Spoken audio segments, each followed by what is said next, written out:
Hey guys, what's going on? It's Ash here coming at you today in Clash Royale, talking a little control deck mastery. Funny story about today's video is actually I started a grand challenge just while I was waiting for my video that was supposed to be today's to render, and then I thought to myself, you know what, these first 4 matches of this grand challenge have all been against relatively popular meta strategies right now, and I just so happened to win them all, so why not bring you guys this episode today? So I switched up the videos. I'll bring you the tournament recap probably in the next Clash Royale episode, but I'm kind of feeling this and I have it fresh in my mind. So what I want to do today is talk about control decks and kind of walk you through these matches. Then I'll play a live match or two at the end.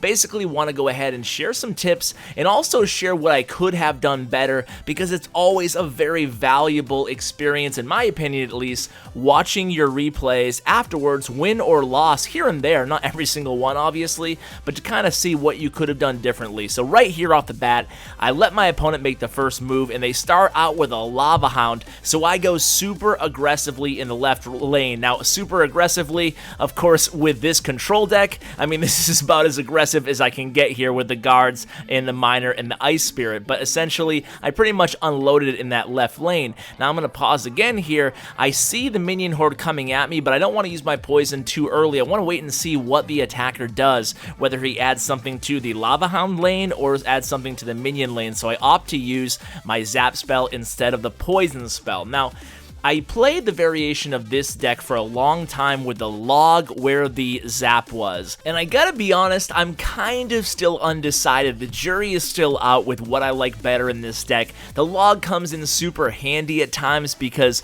obviously you can take out the princess very easily, and it's also great for pushing back the these tanky beatdown decks with the giant and the prince oftentimes behind them, so it stops the prince charge. The log definitely comes in handy, and you can also use the log to push units such as these barbarians back into the poison spell while doing a little bit extra chip damage to the tower. But the zap spell is obviously very, very handy in its own right. Defensively speaking, it's just beautiful against decks like this when they're coming at me with the minion horde. We're actually going to show a replay in a second against a guy who had a cycle goblin barrel deck against me, a bait goblin barrel deck, and I was able to really keep up with his cycle using poison, ice spirit, and zap spells. So we'll go ahead and take a look at that next, I believe. But back to the match at hand, guys. So when playing a Lava Hound deck with any kind of control deck, my philosophy is, at least offensively, the first thing I'm looking to do is as soon as my opponent plays his Lava Hound, I really try to go super aggressively,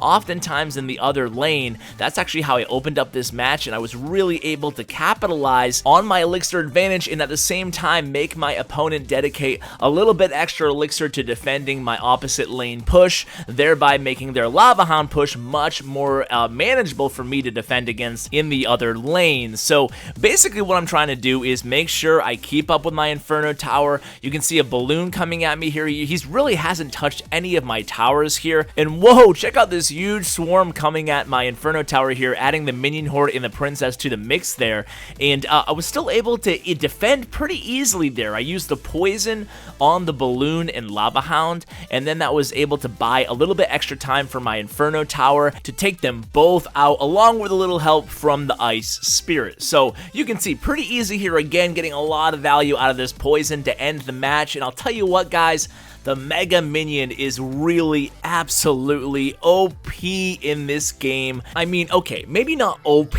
but jeez, he is so useful on defense.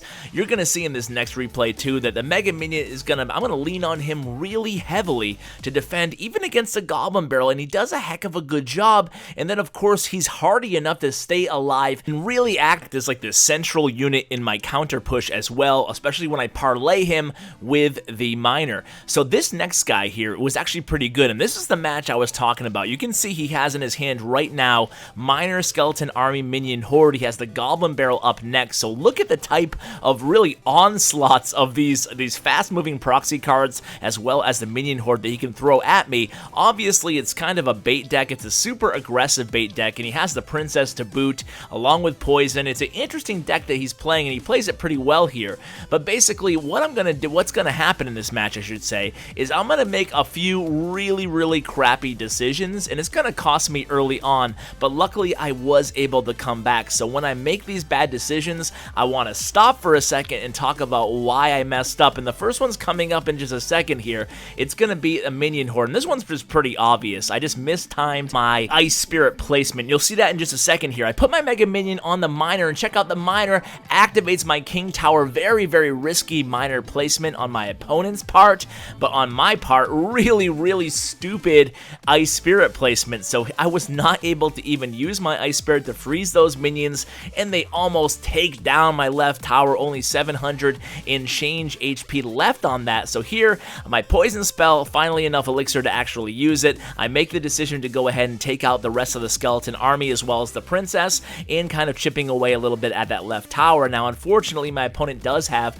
2 elixir collectors on the board right now, so I'm going to go ahead and wait a little bit because I know he has the Goblin Barrel and all that really fast damage, so I don't want to drop my elixir collector unless I know I have enough defending elixir left in the tank. So there, you can see the Mega Minion does a heck of a good job defending against that Goblin Barrel. I mean, he threw a lot at me there, and I put down the elixir pump, and I still was able to defend, only really taking about 150 damage to that tower. So now I'm going to go super aggressive in the other lane, especially when I see him drop that elixir pump. I know I'm going to get a lot of damage done to that right tower, and at this point, well, I'm getting ready for it. Get ready for it, guys. I'm going to make my second big mistake of the match. I put the Ice Spirit on the Miner there. Why would I do that and put the Mega Minion on the Minion Horde? That was a terrible mistake, and it cost me the tower. Now, luckily, I was able to put my Miner down, and I put the poison. I pre-placed the poison there thinking he was going to immediately drop the skeleton army,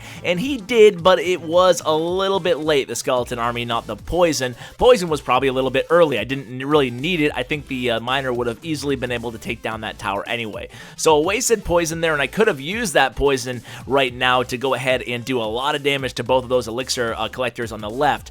So this is really the second deck, and we haven't really discussed my overall strategy using a control deck against one of these bait decks. And essentially, I have a lot of weapons against these bait decks. I have the Ice Spirit. Even though I don't know how to use it, apparently, I do still have the Ice Spirit. I have the poison, I have the zap spell. So this is one of the reasons I love the zap spell. Of course, log would work against this deck too, especially considering it has the princess, but again, you can see how many times I've had to rely on zap to correct the mistakes that I have made in not using my my Ice Spirit or my poison properly. Oh, and alert guys, here comes mistake number 3. Oh my god, I am awful. I put the pump right in the path of the Miner, forcing me to have to use the guards to defend my pump. You always have to defend your pumps, but I waste 2 of my 3 guards totally needlessly there. Didn't need to defend against a lone Miner at all, but I had to protect the pump. So at this point, we're well into overtime, and I'm just thanking my lucky stars that I'm still in this thing. I have to use guards defensively there, because I'm going to continue to chip away at that tower, using my Miner pretty much as possible here.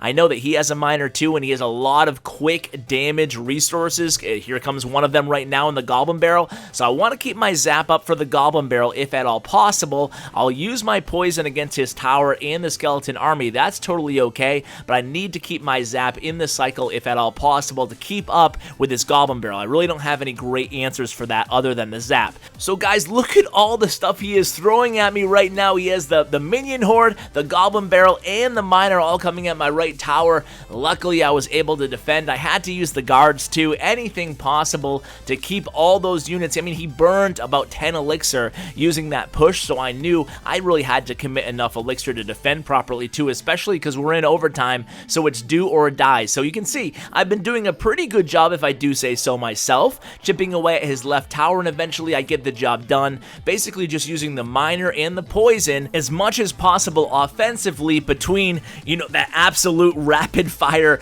onslaught of troops he was throwing at me in the right lane. So now let's move on and watch me face a Hog Rider deck. Now this one is an interesting deck. I haven't seen this exact deck, so I guess out of the 4 decks plus whatever live matches we play after this, out of these, this is going to be the most unorthodox deck and really probably not a quote-unquote meta deck, but it does look like a fun one. So if you're looking for an interesting Hog Rider deck that you haven't maybe maybe seen before, go ahead and try this one. It's kind of like a cycle deck. It has the skeletons in there and the Ice Spirit, so it's like a Hog Rider Lightning cycle deck. Interesting synergy between the Hog Rider and the Lightning spell. You could take out the defensive unit, kind of like the Giant Lightning decks that we see so many of, kind of like that on steroids. So I'm just going to keep defending against the Hog Rider with the Inferno Tower. His deck is very fast, but so is mine, so I should be able to keep this Inferno Tower up to defend against every single one of his hog pushes. And that's really, this deck, actually this control deck, is really great against hog decks. I actually do really well. I don't lose a lot of matches against Hog Rider cycle decks or even like trifecta decks using this variation of the control deck, because I can kind of be as speedy or as slow as my opponent allows me. Going against a Lava Hound deck or a Giant deck, as we'll see next, I can kind of take my time, defend well, and then hit the opposite lane after they drop those really high cost elixir units. So here, did I mention that I was always ready with the Inferno Tower? Well, not this time, Ash. I probably should have just go ahead and sucked it up and put the Inferno Tower right in front of my tower, but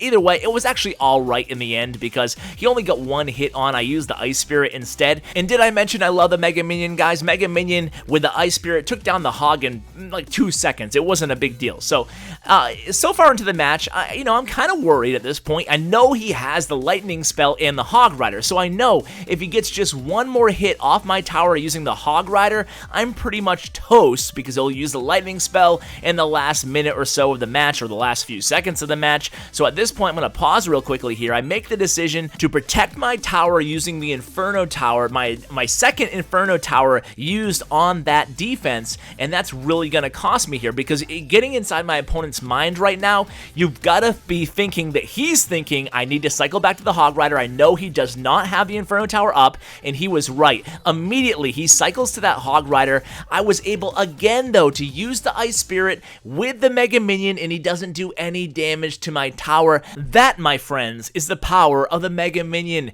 It can really correct for my mistakes, and I absolutely love the card. And here, I was able to use the Poison spell with the Zap spell to go ahead and take down the tower with only 20 seconds or so left in the match. So at this point, I'm just going to structure up. I know he's going to throw everything he has at me here, so Ice Spirit in front of my tower, Inferno Tower down. We have the Elixir Collector right in front of my tower as well, and I'm able to lay down just enough distraction to keep all his units off my left tower and pick up the W. So let's go ahead and enter into a live match here for a change, and probably end the video after that. Now, I do want to bring you guys an entire 1 hour plus Grand Challenge video where we see how, well, I hope it's an hour plus. It might be 10 minutes if I lose 3 in a row, but hopefully it will be an hour plus video of an entire Grand Challenge. I know a lot of you guys commented and said that you wanted to see one of those, so I'm gonna make that happen. I am actually in the process of moving right now. First time homeowner, what up? Really excited about it, guys, but it's also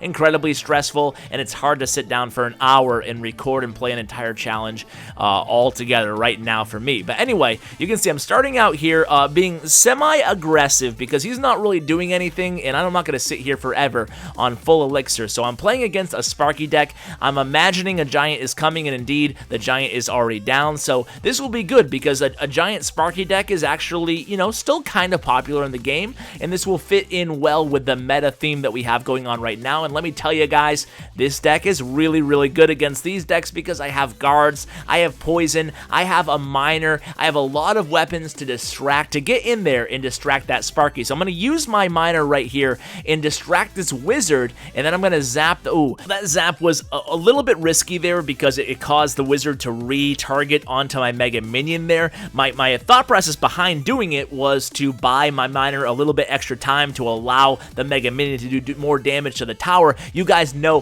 how incredibly devastating a Mega Minion can be on your opponent's towers. Even for 3 or 4 hits, that's talking like 600 damage off the tower. So right now, just kind of waiting him out here. I'm going to use this poison against that left elixir pump there in the tower, and the reason I'm doing that is because against his deck, I don't have a huge necessity for the poison spell in terms of his big pushes.